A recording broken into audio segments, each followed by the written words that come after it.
लेकिन उसको सजाते हो कि नहीं सजाते हो।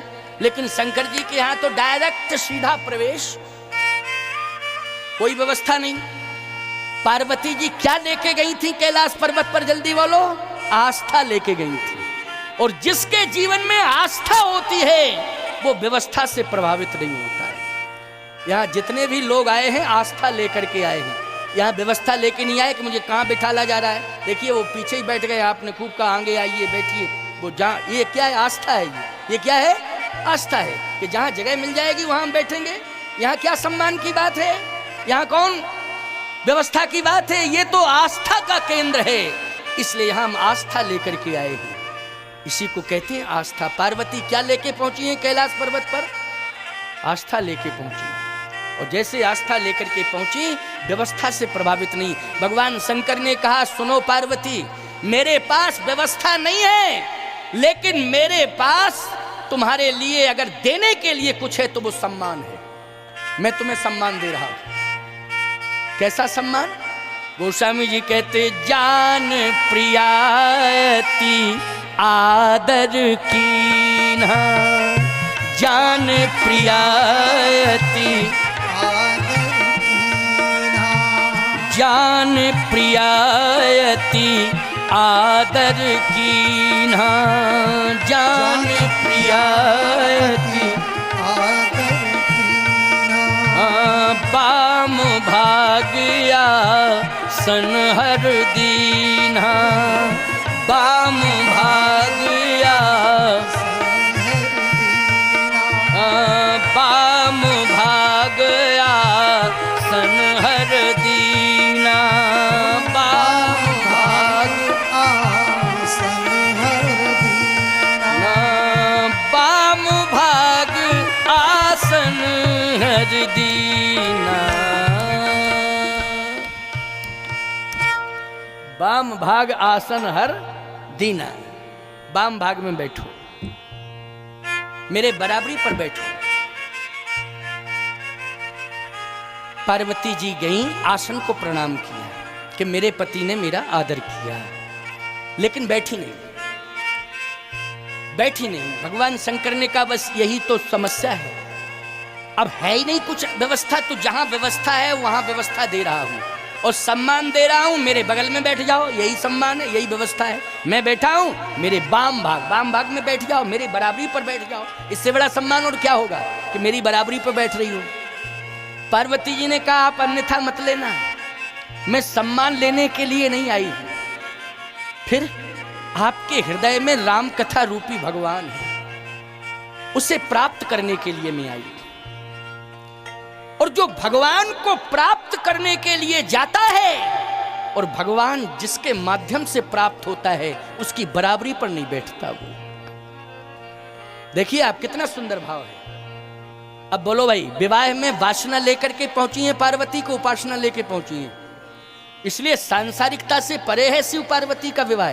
सीता राम जी का विवाह भी सांसारिकता से परे है और शिव पार्वती का विवाह भी सांसारिकता से परे है, इसलिए ये वंदनीय है।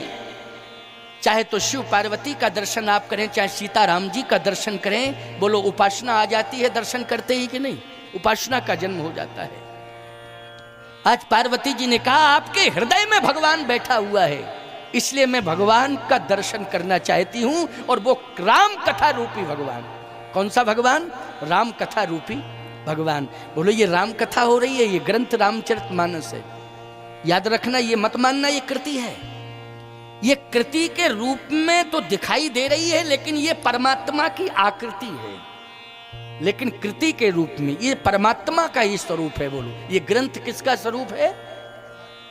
ये परमात्मा का स्वरूप है। वांगमय मूर्ति है सीताराम जी की। जैसे श्रीमद् भागवत भगवान कृष्ण की वांगमय मूर्ति है, वैसे श्री रामायण श्री सीताराम जी की वांगमय मूर्ति है। ये इस ग्रंथ को मैं एक बात कहता हूं, जब आप पुस्तक भंडार पर जाते हो और पुस्तक भंडार पर जाते हो तो आपने पुस्तक भंडार पर पुस्तक वाले से कहा मुझे उपन्यास चाहिए। उसने कहा कि किसका उपन्यास चाहिए? मुंशी प्रेमचंद का चाहिए या किसी का चाहिए जिसका आप पसंद करते हो? उपन्यास चाहिए मुझे। ठीक है, इसकी कीमत क्या है? इतनी कीमत है, लाइए। आप घर में ले आए उपन्यास को, ले आए आप घर में, आपने उपन्यास पर फूल चढ़ाया, बोलो जल्दी, माला पहनाई आपने उपन्यास को, आपने आरती उतारी उपन्यास की, जबकि प्रिय है उपन्यास आपको, तभी तो आप लेने डिमांड लेके गए ना, और आपने डिमांड से खरीदा, आपने माला पहनाई, आरती की, आपने अपना मत्था टेका नहीं, उपन्यास को पढ़ा, पढ़ते गए, आपकी रुचि बढ़ती गई, आप उसको पढ़ते गए, पढ़ने के बाद आपने रख दिया उसको, आपकी श्रद्धा नहीं बढ़ी, आपकी श्रद्धा नहीं बढ़ी। पढ़ने में मन तो लग गया, लेकिन मन लगा, लेकिन श्रद्धा नहीं बढ़ी आपकी। बहुत अच्छा लगा, बहुत इंटरेस्ट मिला मुझे, बहुत अच्छा लगा, अच्छा ये रुचि बढ़ती गई, पढ़ते गए, लेकिन श्रद्धा नहीं बढ़ी आपकी, श्रद्धा नहीं बढ़ी आपकी, आपने रख दिया उसको। क्यों नहीं बढ़ी श्रद्धा? क्योंकि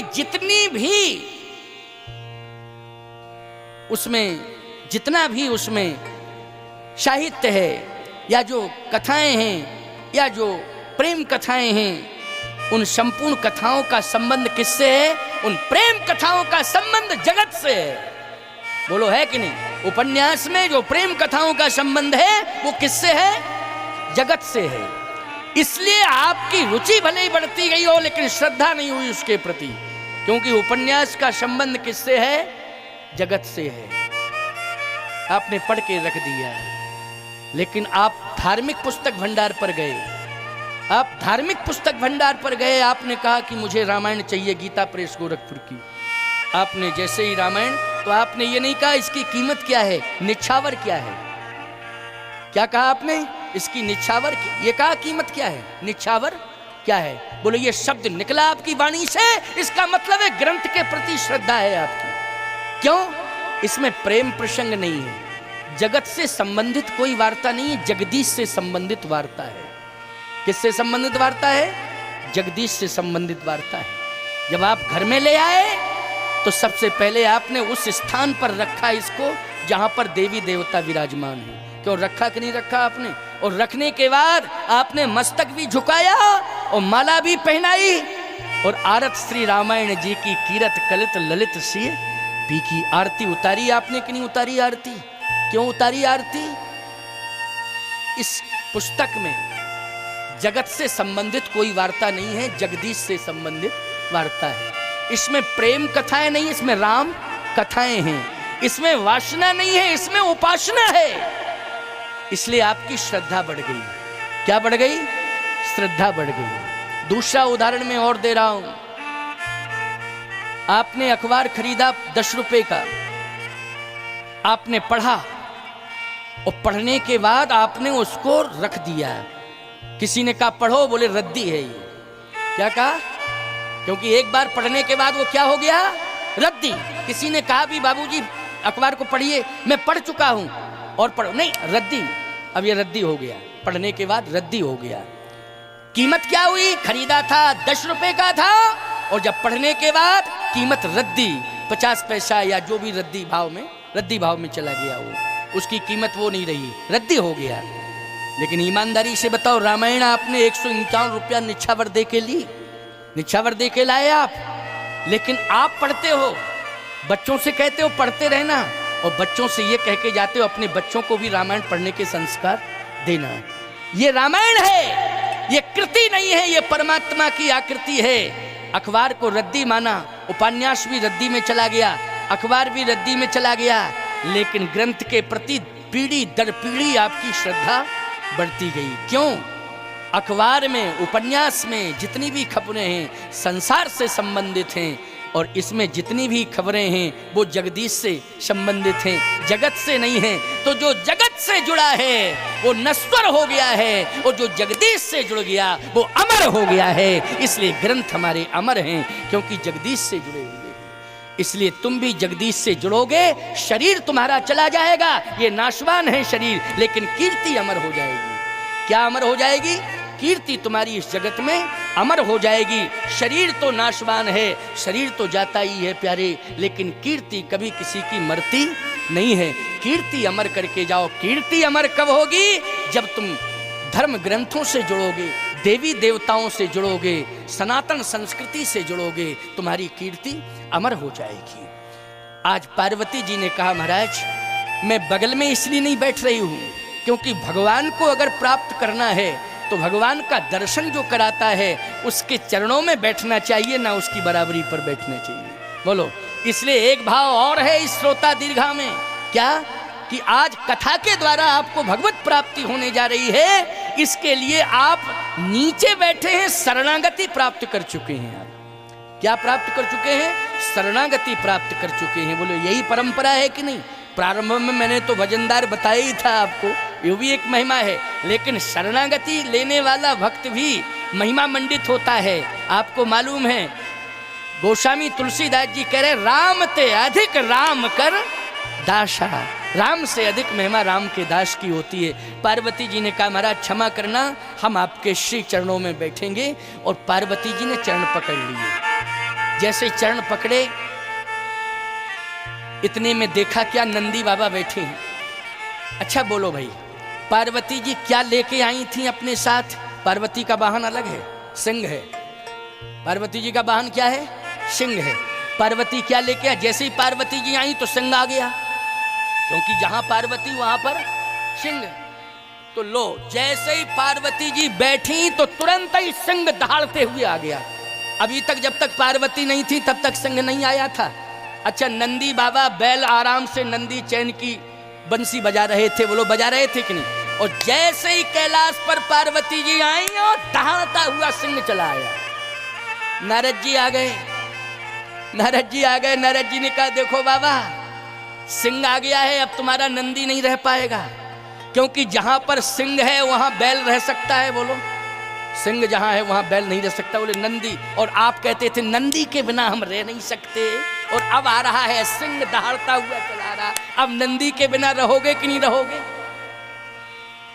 भगवान शंकर ने कहा कि पार्वती संकल्प लेके आई हैं कि प्रतिकूलता में अनुकूलता बनाऊंगी। देखो भाई, क्या बढ़िया भाव है रामायण का।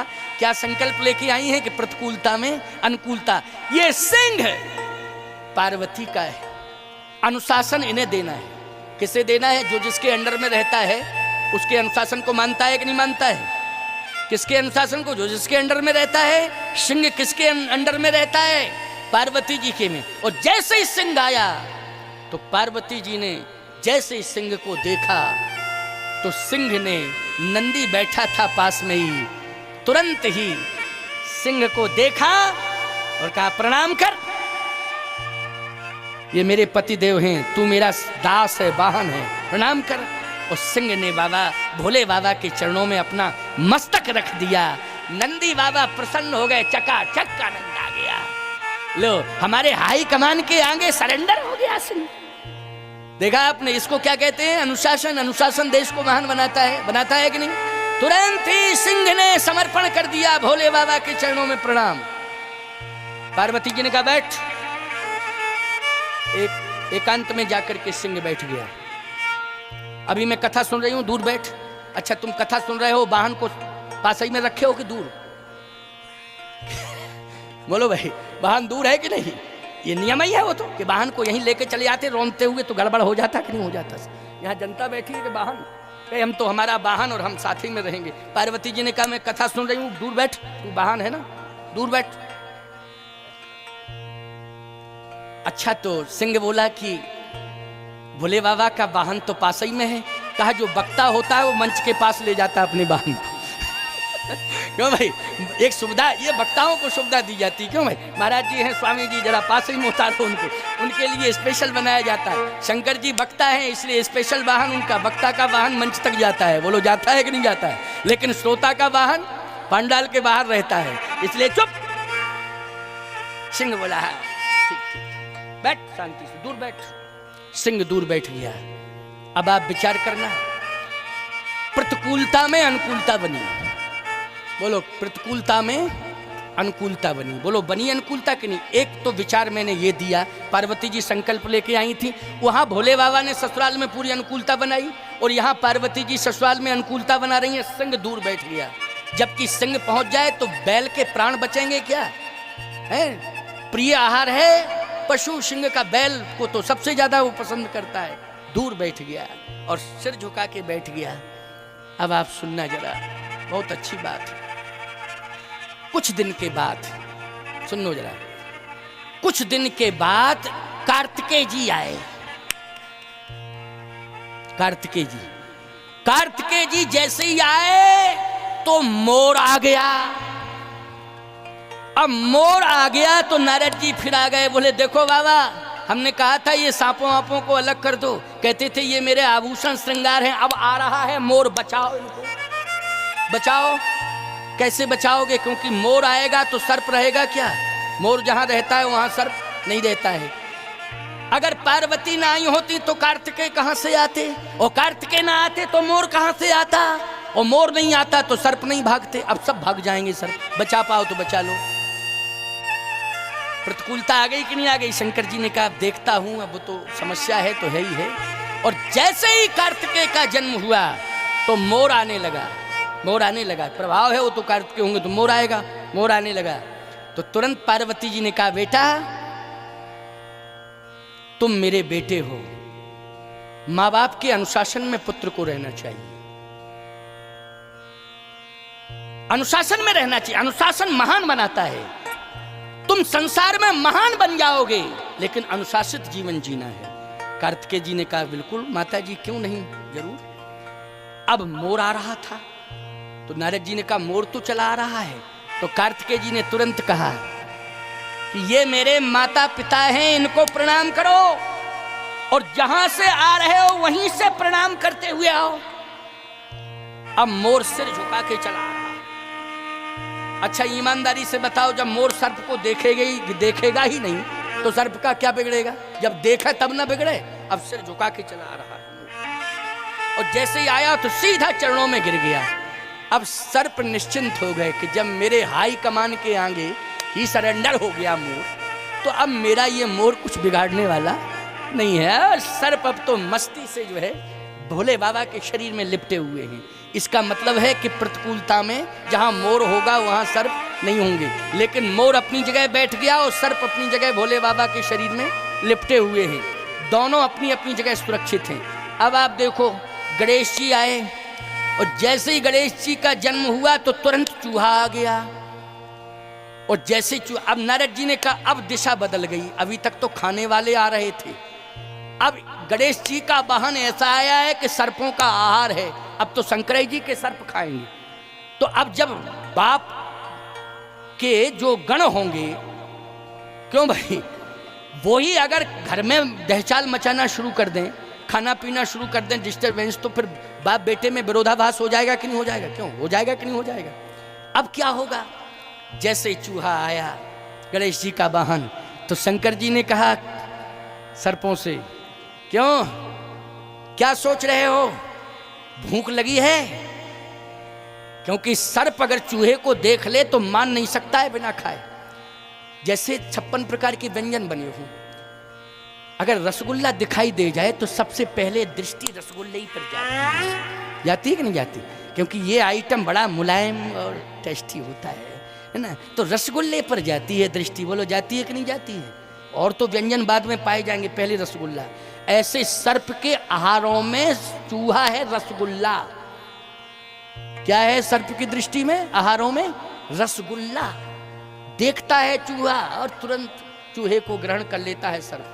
और सर्प को देख करके चूहा तो उसके प्राण ही निकल जाते हैं चूहे के, लेकिन सर्प जैसे ही देखता है तो पहले, सबसे पहले ग्रास बनाता है और सबको इधर उधर कर देता है, चूहे को पकड़ लेता है। मैं आपसे एक बात पूछना चाहता हूं, जितने भी सर्प हैं उन्होंने अपना घर नहीं बनाया है। सर्पों का घर बना के किसने दिया है? चूहों ने दिया है। दिया है कि नहीं? अच्छा, चूहा घर भी बनाता है और फिर सर्प आता है तो देखता है कि मेरा घर का निर्माण हो गया, तो जैसे ही घुसता है तो चूहा कहता है ये बिल्डिंग भी हैंडओवर है और भोजन भी तैयार। आराम से पाओ, भूखे नहीं रह सकते हो, आपका स्वागत है। स्वयं आहार बन जाता है। बोलो आहार बन जाता है कि नहीं बन जाता है प्यारे। लेकिन भगवान शिव की विशेषता यह है कि कभी भी सर्पों ने चूहे पर आक्रमण नहीं किया। बोलो किया क्या?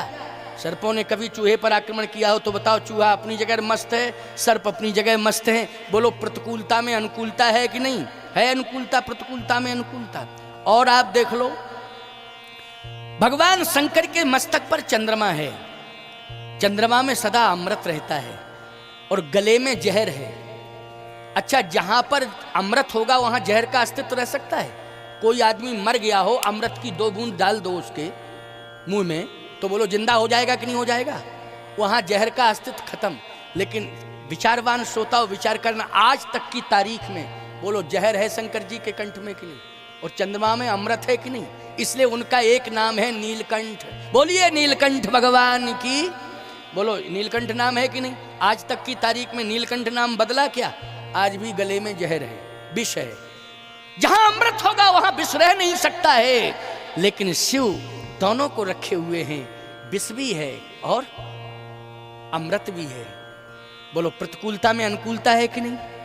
और देख लो आप, अग्नि है तीसरे नेत्र, माथा मस्तक में जो तीसरा नेत्र है उसमें क्या है? अग्नि है। अच्छा भैया, अग्नि जहां पर जल होगा वहां अग्नि का अस्तित्व रहेगा? नहीं रह सकता। जहां पर अग्नि है वहां जल पहुंच जाए तो अग्नि का अस्तित्व खत्म। अग्नि कहीं लगती है तो सबसे पहले किसे तलाशा जाता है? मुख्यमंत्री को। अरे तो धीरे क्यों बोलते हो? सबसे पहले पानी तलाशा जाता है। क्यों भाई? किसको तलाशा जाता है? पानी। पानी लाओ, पानी लाओ, पानी लाओ, पानी लाओ, पानी लाओ। कोई कहता है मुख्यमंत्री को बुलाओ, जल्दी बुलाओ, जल्दी बुलाओ, जल्दी बुलाओ, आग बुझाओ। नहीं नहीं, अरे पानी लाओ, पानी लाओ, पानी लाओ, पानी लाओ, पानी। तो पानी को तलाशा जाता। क्यों? जहां पानी है वहां अग्नि का अस्तित्व खत्म। लेकिन गंगा जी जटाओं में, बोलो है ना, गंगा जी कहाँ है? मस्तक पर, जटाओं में है। गंगा जी में क्या है? एक रस जल है। बोलो है जल कि नहीं? और नीचे मस्तक पर तीसरा नेत्र, उसमें अग्नि।